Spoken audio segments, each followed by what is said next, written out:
How to fix Messenger can't access the chat problem.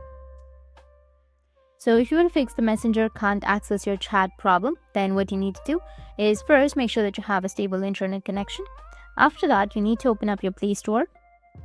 Search for Play Store. Once you find your Play Store, you need to go with search, and under search, you need to search for Messenger. After searching, if you have an update button, you need to just go and update it. Now, after updating, your problem might be fixed.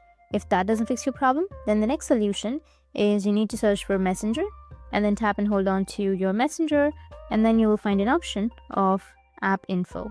So tap and hold on to your Messenger and then go with the app info section.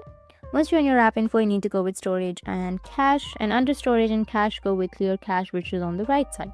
Once you've cleared your cache, you need to just go back and restart your device, and then your problem will be fixed. That's how you can fix your Messenger can't access the chat. And if you have any questions, feel free to comment below. Thanks for watching.